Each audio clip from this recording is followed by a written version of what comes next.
सोनपुर गांव एक ऐसा गांव जहां प्रकृति खुद अपनी सुंदरता बिखेरती थी। इसी गांव के एक शांत कोने में अपनी छोटी सी कुटिया में रहता था हरिया। हरिया एक बहुत ही गरीब लेकिन बेहद ईमानदार और मेहनती आदमी था। उसकी दुनिया उसकी पत्नी धनिया और उसकी एक पालतू मुर्गी के इर्द गिर्द सिमटी हुई थी। हरिया अपनी फटी हुई चप्पल पहने हुए आंगन में झाड़ू लगा रहा है। तभी रसोई से उसकी पत्नी धनिया हाथ में मिट्टी का लोटा लेकर बाहर आती है। तभी आंगन के कोने में बने एक छोटे से दड़बे से एक बेहद खूबसूरत मुर्गी बाहर निकलती है। हरिया उसे प्यार से सोना कहकर बुलाता है। आओ सोना, आओ, देखो आज तुम्हारे लिए मैं बाजार से साफ बाजरा लेकर आया हूँ। लो, जल्दी से खा लो।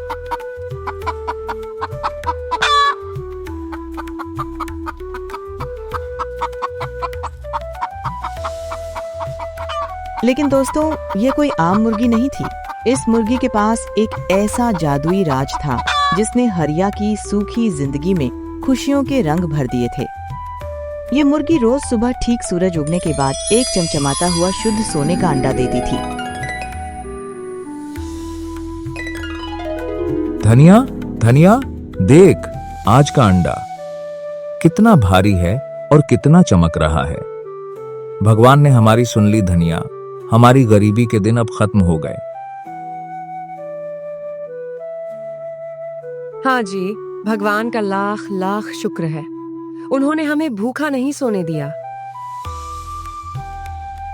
इस अंडे को आप जल्दी से शहर के बाजार में बेच आइए। घर में राशन भी खत्म होने वाला है और बच्चों की स्कूल की फीस भी देनी है।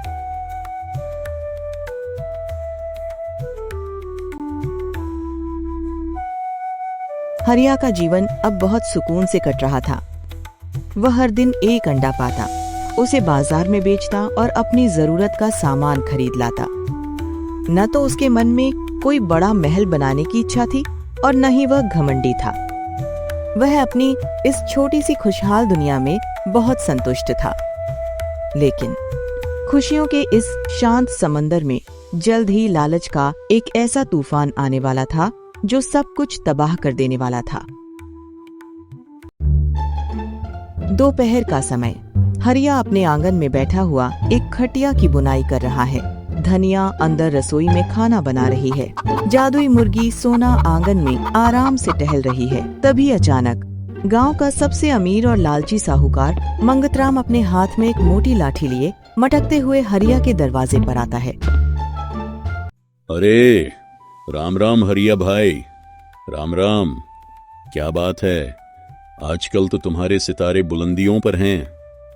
सुना है तुम्हारी फूटी झोपड़ी में अब लक्ष्मी का वास हो गया है। अरे साहूकार जी, राम राम, आइए आइए, बैठिए साहूकार जी। मेरे जैसे गरीब के घर आपके चरण कैसे पड़े। सब भगवान की माया है साहब, बस दाल रोटी चल जाती है। मंगतराम खटिया पर बैठता है, लेकिन उसकी लालची आंखें पूरे आंगन में घूम रही हैं। अचानक उसकी नजर कोने में खड़ी सुनहरी मुर्गी सोना पर पड़ती है। वह अपनी जीभ होठों पर फेरता है। वह हरिया के और करीब खिसकता है और अपनी आवाज को धीमा और रहस्यमयी बनाते हुए कहता है, दाल रोटी? अरे हरिया, किससे छुपा रहे हो? पूरे सोनपुर गांव में चर्चा है कि तुम्हारे पास एक ऐसी जादुई मुर्गी है जो सोने का अंडा देती है। लेकिन हरिया, मुझे एक बात समझ नहीं आती। तुम कितने सीधे हो या कहें कि थोड़े बुद्धू हो? बुद्धू?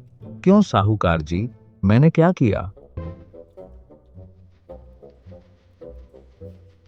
अरे सोचो हरिया, तुम रोज सुबह उठते हो, मुर्गी के सामने हाथ जोड़ते हो, तब जाकर वो तुम्हें सिर्फ एक अंडा देती है। तुम रोज एक अंडा बेचकर मामूली जिंदगी जी रहे हो, लेकिन जरा दिमाग की बत्ती जलाओ। अगर तुम्हें रोज एक के बजाय 2 अंडे मिलें या फिर 10 अंडे मिलें, तो तुम तो रातों रात इस पूरे जिले के सबसे अमीर आदमी बन जाओगे। तुम्हारी ये मिट्टी की झोंपड़ी महल में बदल जाएगी। तुम्हारे आगे पीछे नौकर चाकर होंगे और तुम तो बस एक ही अंडे में खुश हो। धिक्कार है ऐसी सोच पर। मंगतराम की बातें सुनकर हरिया के चेहरे के भाव बदलने लगते हैं। महल, नौकर, चाकर, अंडों का पहाड़। हाँ हरिया, विचार करो। अगर बड़ा आदमी बनना है तो बड़ा सोचना पड़ेगा। रोज रोज का झंझट छोड़ो, कुछ ऐसा करो कि सारे अंडे एक साथ तुम्हारे हाथ आ जाएं।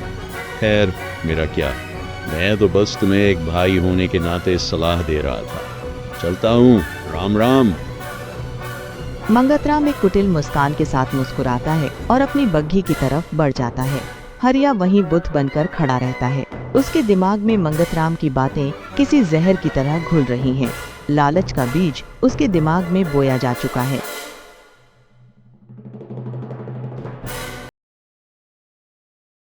आसमान में आधा चांद खिला है और सियार के रोने की डरावनी आवाजें आ रही हैं। घर के अंदर एक छोटा सा दिया जल रहा है। हरिया बिस्तर पर लेटा है, लेकिन उसकी आंखें पूरी तरह खुली हैं। वह करवटें बदल रहा है। उसके चेहरे पर बेचैनी, लालच और पागलपन साफ देखा जा सकता है। वह उठकर बैठ जाता है। साहूकार मंगतराम ने बिल्कुल सच कहा था। मैं कितना बड़ा मूर्ख हूँ। यह मुर्गी रोज जो एक अंडा देती है, इसका मतलब साफ है, इसके पेट के अंदर सोने के अंडों का एक बहुत बड़ा खजाना छुपा हुआ है। सैकड़ों नहीं, हजारों सोने के अंडे इसके पेट के अंदर भरे पड़े हैं। अगर मैं रोज एक एक अंडे का इंतजार करूंगा तो अमीर बनते मैं बूढ़ा हो जाऊंगा। क्यों ना मैं आज ही इसका पेट चीरकर सारे अंडे एक साथ निकाल लूं। हाँ, सारे अंडे एक साथ। हरिया जैसे ही बिस्तर से उठकर आंगन की तरफ जाने लगता है, तभी उसकी पत्नी धनिया, जो जाग रही थी, उसका हाथ पकड़ लेती है। धनिया के चेहरे पर गहरी चिंता और डर के भाव हैं। स्वामी, रुकिए। आप होश में तो हैं? आपके चेहरे पर ये कैसा पागलपन है? आप आधी रात को कहाँ जा रहे हैं? छोड़ मेरा हाथ धनिया, मुझे मत रोक। आज हमारी किस्मत बदलने वाली है। मैं इस रोज रोज की कंगाली से तंग आ चुका हूँ।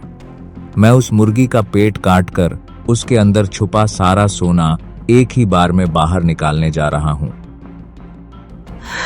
नहीं स्वामी, ऐसा अनर्थ मत कीजिए। भगवान के लिए अपने अंदर के इस राक्षस को रोकिए। जो इंसान भगवान के दिए संतोष में खुश नहीं रहता, वो बर्बाद हो जाता है। वो मुर्गी हमारे लिए साक्षात लक्ष्मी का रूप है। लालच इंसान को अंधा और बहरा बना देता है। स्वामी, मेरी बात मानिए। जो हमारे पास है उसी में खुश रहिए। अगर आपने उसे कुछ किया तो हमारे हाथ से वो एक अंडा भी चला जाएगा। चुप कर मूर्ख औरत। तुम जैसी औरतों की वजह से ही मर्द कभी जिंदगी में तरक्की नहीं कर पाते। तुम हमेशा गरीब ही रहना चाहती हो, लेकिन मैं अब और गरीब बनकर नहीं जीऊंगा। मुझे अमीर बनना है। मुझे वो सारे अंडे चाहिए, अभी के अभी। हरिया गुस्से में धनिया को धक्का दे देता है। धनिया जमीन पर गिर जाती है और रोने लगती है। हरिया रसोई की तरफ भागता है। रसोई में जाकर वह शेल्फ से एक बहुत ही धारदार बड़ा सा चाकू उठाता है। हरिया हाथ में चमकता हुआ चाकू लेकर आंगन में बने दड़बे की तरफ बढ़ता है।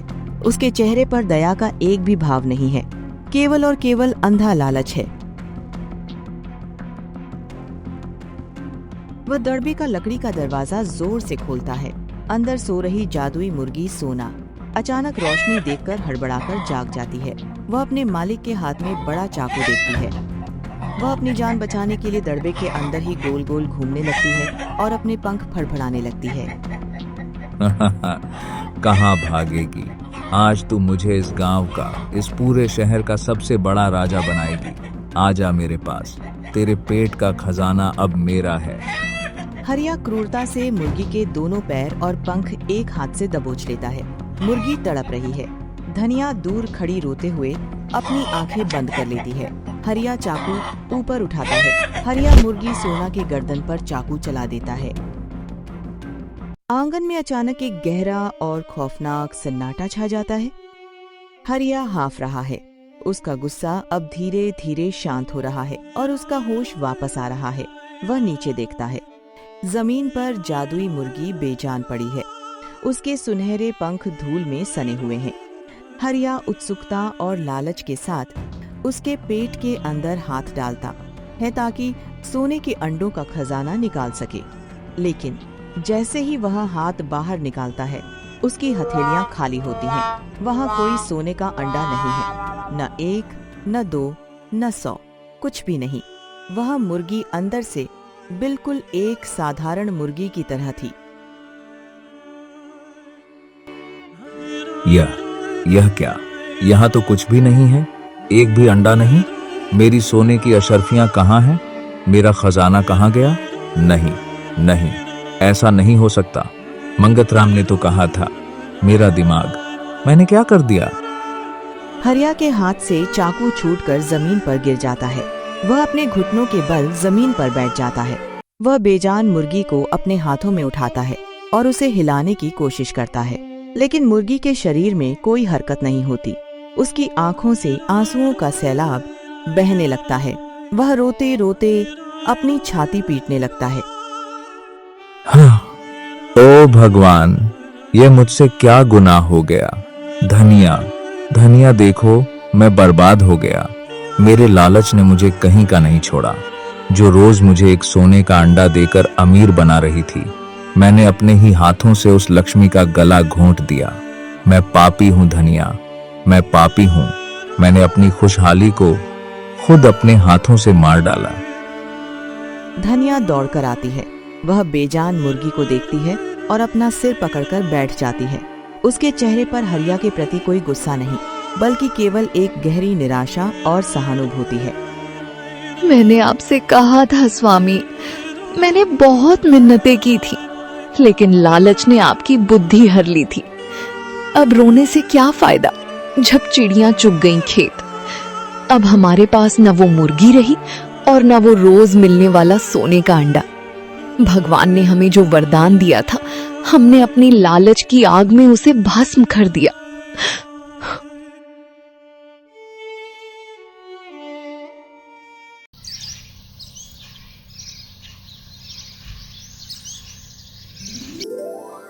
कुछ दिन बीत चुके हैं। हरिया का घर अब फिर से वैसा ही बदहाल और दरिद्र हो गया है जैसा शुरुआत में था। घर का अनाज खत्म हो चुका है। हरिया के बच्चे फटे कपड़ों में आंगन के कोने में भूखे बैठे हैं। हरिया उदास सिर झुकाए अपने दरवाजे की चौखट पर बैठा है। उसका शरीर कमजोर हो गया है और चेहरे की रौनक गायब हो चुकी है। तभी उसी रास्ते से साहूकार मंगतराम अपनी बग्घी पर बैठकर दोबारा गुजरता है। हरिया को इस हाल में देखकर वह अपनी बग्घी रोकता है और जोर जोर से हंसने लगता है। इस बार उसकी हंसी में सहानुभूति नहीं, बल्कि गहरी क्रूरता और मजाक है। अरे देखो देखो, सोनपुर गांव के भावी राजा को देखो। क्या हुआ हरिया भाई, मोहल्लों की सैर कराए, सारे अंडे एक साथ मिल गए या नहीं? अरे मूर्ख, तूने सचमुच मेरी मजाक में कही बात को सच मान लिया और अपनी सोने का अंडा देने वाली मुर्गी को ही काट डाला। सच है, लालचियों का यही अंजाम होता है। अब बैठ और अपनी कंगाली पर आंसू बहा।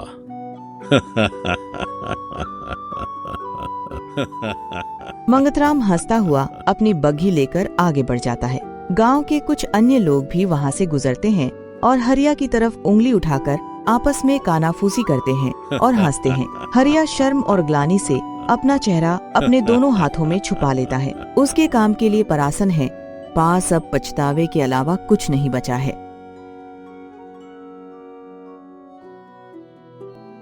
शाम का समय है। हरिया के घर के आंगन में मध्यम सा दिया जल रहा है। हरिया अपने दोनों बच्चों को अपने पास बुलाता है और उनके सिर पर हाथ रखता है। उसकी आंखों में अब एक ठहराव और गहरी सीख है।